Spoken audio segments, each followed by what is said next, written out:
नमस्कार.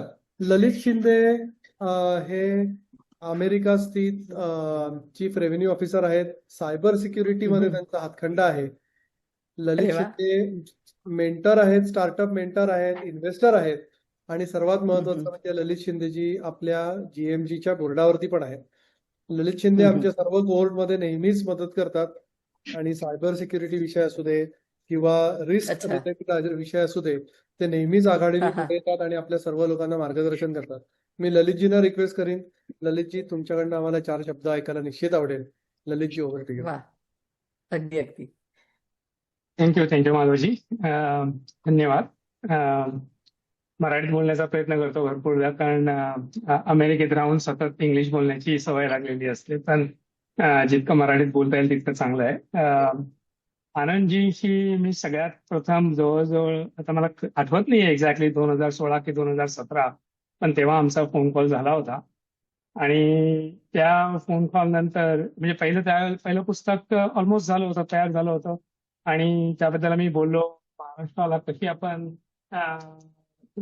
मदत करू शकतो तळमळतेने आपल्या सगळ्या यशस्वी बांधवांना, जे महाराष्ट्राबाहेर, भारताबाहेर आहेत, त्यांना एकत्रित कसं आणून त्यांचा हे करू शकतो, हे ध्येय होतं.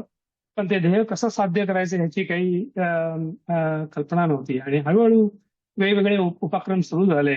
सक्षम घ्या, माझा जिल्हा घ्या, ईच वुमन चॅम्पियन घ्या, बरेचशा छोट्या छोट्या गोष्टींमधून गोष्ट सुरू झाली.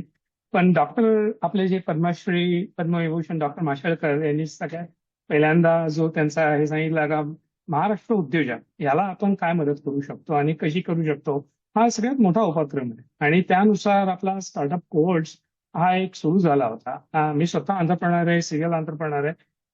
त्यामुळे मला त्याच्यामध्ये भरपूर आवड होती आणि यासाठी काहीतरी करण्याची जिद्द पण होती.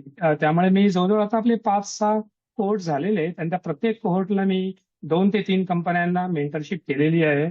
त्यातल्या मेंटरशिप मधून बऱ्याच जणांना सगळ्यात महत्वाची गोष्ट असते ती म्हणजे कॅपिटल आणि फंड रेझिंग. आपलं गर्जे मराठी ग्लोबलचा जो हे आहे तो नॉन प्रॉफिट आहे. आपली संस्था नॉन प्रॉफिट आहे, त्यामुळे आपण त्याच्यामध्ये निरपेक्षपणे सगळी मदत करत असतो. पण त्याच नंतर त्यांना जी मदतीची गरज आहे त्यासाठी आपल्याला काही ना काहीतरी कळला पाहिजे. आपला एक गर्जे मराठी व्हेंचर कॅटलिस्ट म्हणून प्रोग्राम पण नंतर सुरू झाला. पण त्याच्या आधीपासूनच मी एक माझी छोटीशी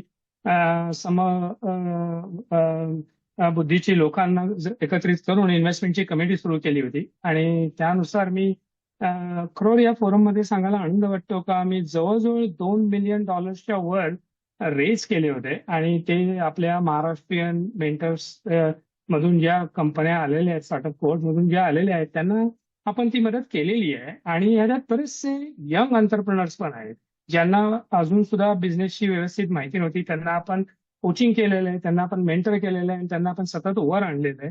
आणि यातलीच अजून एक गोष्ट सांगायची झाली तर, गर्जे मराठीचा जो पहिला एक्सलन्स समिट झाला, जो संदीप पाध्येंनी कन्व्हेनर म्हणून आपल्या सगळ्यांना फारच सुंदर एक्सपिरियन्स दिला होता. मी त्याचा ट्रेजरर होतो. आता पैसे उभा कुठलेही समिट करायचं म्हटलं तर त्याला पैसा लागतो, आणि पैसा उभा करणं एवढी साधी गोष्ट नव्हती. गर्जे मराठीचं त्यावेळेला एवढं नाव नव्हतं आणि मराठी माणूस पैसा द्यायला झटकन तयार पण नव्हता. पण असं असूनही आपल्याला जवळजवळ 90 ते 1 लाख रेज करता आले या एवढ्या ह्याच्यातून. आणि त्याच्यामध्ये सायबर सिक्युरिटीच्या 2 कंपन्यांनी आपल्याला मदत केली होती. त्यामुळे मला खरोखर खूप आनंद वाटला का आपण हे करू शकलो आणि फार मोठ्या प्रमाणात करू शकलो, ज्याच्याने गर्जे मराठीचे जे विश्व आहे ते खूप वर गेलं. कारण जगभरातले जेव्हा 500 लोक एकत्र आले सॅन फ्रान्सिस्कोच्या बे एरियामध्ये, तेव्हा त्याच्या जवळजवळ 100 देशांना वेगवेगळी वाट सुटली. आणि त्याचा अजूनही आनंद आपण उपभोगतोय आणि अजूनही पुढे उपभोगत राहणार आहोत. त्याच्यानंतरच्या पुढच्या 2024च्या न्यूजर्सी समिटमध्ये मी प्रमोद अत्तरदेन बरोबर को कन्व्हेनर होतो. आणि त्याच्यामध्ये आमचा मुख्य उद्देश जो होता तो युथ, आपल्या युवा संघटनेला कसं वर आणता येईल याच्यावरती जास्त संबंधित होता. आणि खरोखर आनंद वाटतो का त्यावेळेला जवळजवळ 150 युथ मुलांनी त्या समिटचा फायदा घेतला आणि त्यांच्यासाठी एक दिवसाचा सेपरेट प्रोग्राम करावा लागला त्या समिटमध्येच पॅरलल. म्हणजे मेन स्टेजवरती दुसरा प्रोग्राम चालू होता आणि वेगळ्या कॉन्फरन्समध्ये युथचा प्रोग्राम चालू होता. आणि खरोखर युथला रिलेटेड बऱ्याचशा ऍक्टिव्हिटीज त्याच्यामध्ये केल्या गेल्या आणि याचा पुढे सुद्धा म्हणजे भरपूर म्हणजे आपण पुण्यामध्ये केलं एमएडीसीच्या पार्टनरशिप बरोबर आणि दुबईमध्ये केलं आणि अजूनही भरपूर समिट्स करत राहणार आहोत.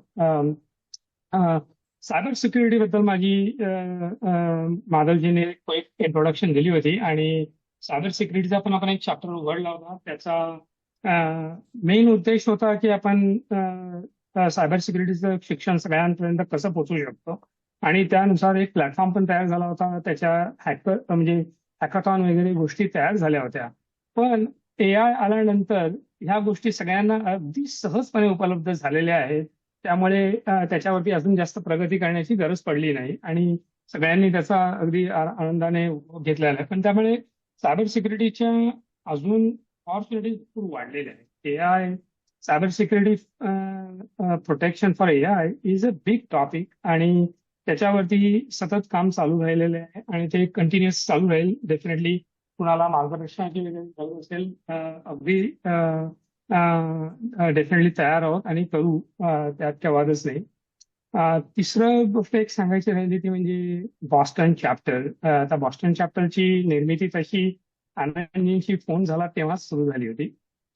पण त्याच्यामध्ये 3-4 की लोकांचा मला डेफिनेटली खूप फायदा झाला. अनंत पनवलकर माहित नाही म्हणजे ते कॉलवरती आहेत पण त्यांनी खूप मोठा त्याच्यावरती आपल्याला भार दिला होता.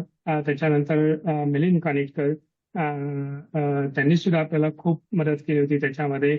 आणि प्रमोद अत्तरदे जे न्यू जर्सी कन्व्हेनरच्या समिट चे को कन्व्हेनर पण होते त्यांनी पण खूप मदत केली होती. आणि हा जो नॉर्थ ईस्टचा चॅप्टर आपण उघडला त्याचा आपण एक छोटस हाफ अ डेचं कन्व्हेन्शन केलं होतं आणि सांगण्यास आनंद होतो की त्याच्यामध्ये आम्ही विचार केला होता की 101 लोक येतील आणि जवळजवळ 125 लोकांनी तिकीट घेऊन त्या कन्व्हेन्शनला आले होते आणि आज शेवटी आम्हाला रजिस्ट्रेशन स्टॉप करावं लागलं कारण फूड सगळ्यांना मिळणार नाही या आणि सगळ्यांना चांगला अनुभव मिळावा यानुसार मग तो शेवटी स्टॉप करावा लागला रजिस्ट्रेशन.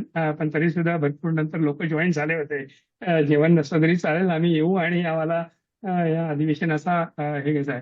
तर आता हे 10 वर्ष जी गेलेली आहे ती खूप सुंदर गेलेली आहे आणि मला नक्की माहिती आहे की जसं संदीप बोलला पुढचे 25 वर्ष सुद्धा फार मजेत जाणार आहेत आणि त्याच्यामध्ये आपल्याला जितके जास्त उपक्रम करता येईल तितकं चांगलं आहे. आणि एवढं सांगून मी माझं धन्यवाद मानतो.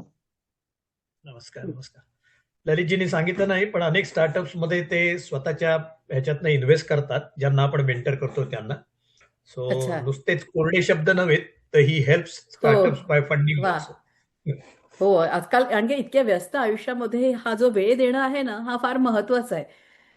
ते प्रेमाशिवाय होत नाही.